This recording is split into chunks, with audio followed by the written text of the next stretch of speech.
देश में आने वाले समय में कुछ राज्यों में चुनाव होने वाले हैं और कुछ जगह पर कांग्रेस की स्थिति अच्छी है तो कुछ जगह पर भाजपा की। ऐसे में राजस्थान में ऐसा लगता है कि इस बार जो चुनाव होने वाले हैं वो दिल्ली से लड़े जाएंगे। अब तो ऐसे लगने लगा है कि कम से कम बीजेपी की तो सारी प्लानिंग वहीं से हो रही है। हालांकि ये नया भी नहीं है क्योंकि मोदी शाह पिछले कुछ सालों से देश के सभी राज्यों के चुनाव ऐसे ही लड़ते आ रहे हैं, लेकिन भाजपा की जो रणनीति है इस बार कुछ अलग नजर आ रही है। ऐसा लग रहा है कि कांग्रेस के एक एक बड़े चेहरे के सामने भाजपा अलग अलग बिसात बिछा रही है। हर के लिए अलग अलग रणनीति पर काम हो रहा है। अब राजस्थान में बड़े चेहरों की बात हो तो सचिन पायलट को दूर नहीं रखा जा सकता और उनकी टोंक सीट को सुरक्षित भी माना जाता है, लेकिन पीएम मोदी ने संसद में अमर्यादित बोल से विवादों में आए बीजेपी सांसद रमेश विधुड़ी को अब पायलट के सामने लाकर खड़ा कर दिया, टोंक का प्रभारी बनाकर। इसके क्या मायने हो सकते हैं? क्या यह फैसला जातिगत आधार पर किया गया है? क्या सचिन पायलट को टोंक में घेरने की तैयारी की गई है? क्या इसके जरिए एक ऐसा मकड़जाल तैयार किया जा रहा है कि पायलट टोंक में ही फंसे रह जाएं और एकमात्र सीट पर सिमट कर रह जाएं? या फिर बीजेपी खुद सचिन पायलट को समझने में भूल कर बैठी है? इन सभी बातों को लेकर आज विश्लेषण करेंगे। नमस्कार, मैं शरद पुरोहित और आप देखना शुरू कर चुके हैं डेली एनालिसिस।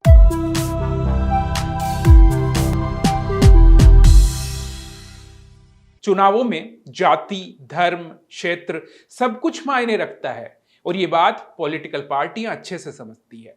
और बीजेपी ने तो इस बात का संकेत रमेश विधुड़ी के जरिए दे दिया। रमेश विधुड़ी को टोंक का प्रभार दिया गया। टोंक जिला जहां पर 4 विधानसभा सीट है, इनमें से टोंक विधानसभा जहां से सचिन पायलट वर्तमान में अगर बात करें तो विधायक है। साल 2018 में उन्होंने बीजेपी के उम्मीदवार यूनुस खान को 50,000 से ज्यादा वोटों से हराया था। टोंक के अलावा 3 और विधानसभा सीट मालपुरा, निवाई और देवली उनियारा है। ये चारों ही सीटें साल 2018 में कांग्रेस और उसके सहयोगी दल के खाते में गई थी। इसलिए टोंक को कांग्रेस नेता सचिन पायलट का इलाका माना जाता है। सचिन पायलट गुर्जर जाति से आते हैं और इसी जाति से रमेश विधुड़ी भी हैं। विधुड़ी दक्षिण दिल्ली से बीजेपी के सांसद हैं। अब अगर गुर्जर मतदाता की बात करें तो टोंक में करीब 13 से 14% गुर्जर मतदाता हैं। वहीं करीब 23 से 24% बात की जाए तो करीब अल्पसंख्यक मतदाता हैं। साथ ही 11 से 12% करीब दलित मतदाता वहां पर है और 8 से 9% वहां पर जाट मतदाता है। सभी कांग्रेस के वोट बैंक रहे हैं। सांप्रदायिक ध्रुवीकरण से अल्पसंख्यक वोट का बिखराव रुकेगा, इस तरह से अगर बीजेपी सोचती है तो शायद आगे आने वाले विश्लेषण में इसको लेकर बात करेंगे। दलित परंपरागत रूप से कांग्रेस के वोटर रहे हैं। जहां तक गुर्जरों की बात है तो ये कांग्रेस के नहीं बल्कि सचिन पायलट के पक्के वोटर हैं। अब गुर्जर टोंक में वैसे तो 13 से 14% हैं, लेकिन यहाँ की जीत में इनका बड़ा योगदान रहता है। आप इसको इस तरह से समझ सकते हैं कि यहाँ के जो सांसद है सुखबीर सिंह जोनापुरिया, वो भी गुर्जर जाति से हैं। लेकिन जब बात पायलट और जोनापुरिया की हो तो गुर्जर समाज फिर पायलट के साथ खड़ा नजर आता है।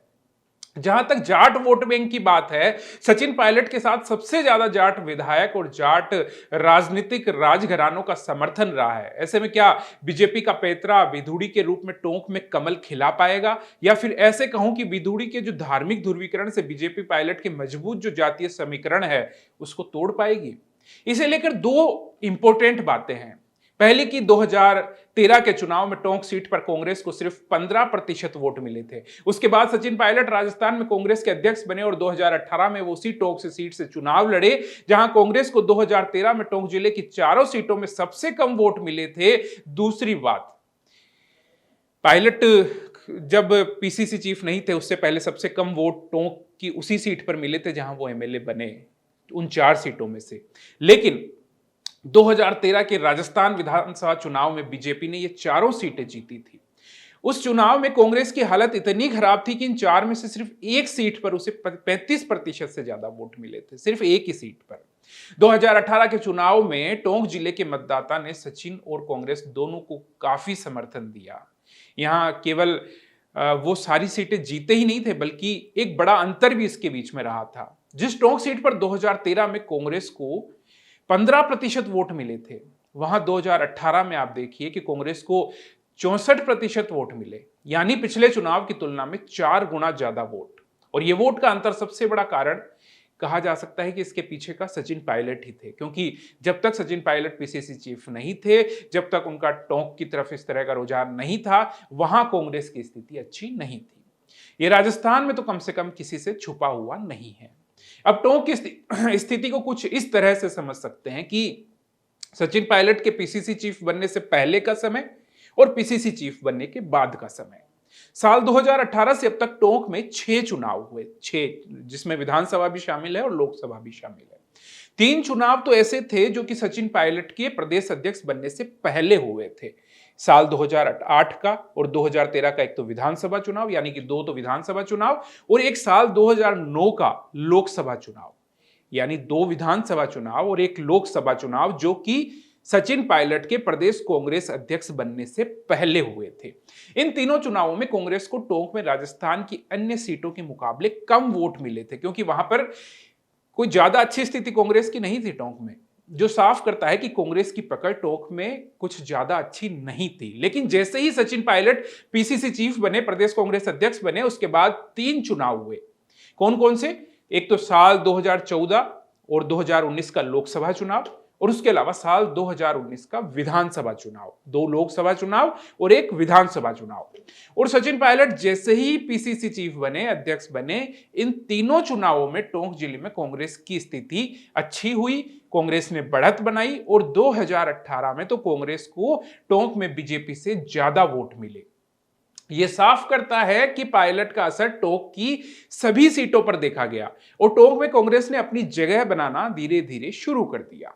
अब बीजेपी की ओर से यह प्रयास किया जा रहा है कि सांसद रमेश विधुड़ी के जरिए गुर्जर वोट बैंक में सेंध लगाई जाए, पायलट के मजबूत जातीय समीकरण को तोड़ा जाए। लेकिन दिल्ली में बैठकर फैसले लेने वालों ने शायद ये अनुमान नहीं लगाया कि टोंक में तो कांग्रेस की जमीन थी ही नहीं, यहां तो पायलट की ओर से धरातल तैयार किया गया, और उस धरातल में केवल गुर्जर ही नहीं बल्कि अन्य जाति के जो है वो समीकरण भी काम करते हैं, जिनमें विधुड़ी के जरिए सेंध नहीं लगाई जा सकती अन्य जातियों में। लेकिन गुर्जर भी किसी अन्य गुर्जर नेता की बातों में आ जाए, पायलट का साथ छोड़ दें, ऐसा फिलहाल के हालातों में राजस्थान में तो मुमकिन नहीं लगता, दिखाई नहीं देता।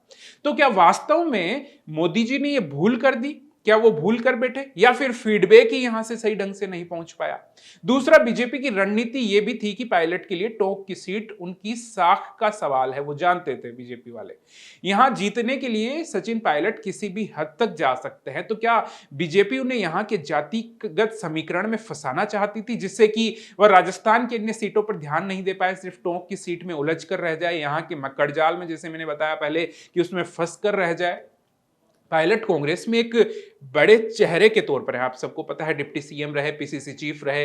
हालांकि सीएम अशोक गहलोत के साथ उनके संबंध अच्छे नहीं रह पाए, लेकिन दोनों ही केवल खुद की सीट ही नहीं बल्कि अपने प्रभाव की कई और सीट भी जीतना चाहेंगे, जिससे कि भविष्य की राजनीति पर खतरा नहीं हो। ऐसे में एक सीट पर पायलट को फंसाकर रखना बीजेपी का दाव हो सकता है, लेकिन विधुड़ी को भेजने वाले ये समझ नहीं पाए कि टोंक में पायलट ने पैराशूट लैंडिंग नहीं की, सीधा ऊपर से उतरकर नहीं आए, बल्कि पायलट ने वहां पर धरातल तैयार किया। इसीलिए मैंने पहले वो आंकड़े बताए कि पायलट के पीसीसी चीफ बनने से पहले टोंक का क्या हाल था, उसके बाद का क्या हाल था, किस तरह से कांग्रेस की टोंक में जमीन नहीं थी, उस जमीन को ही नहीं, वहां पर एक धरातल पायलट ने टोंक में तैयार किया।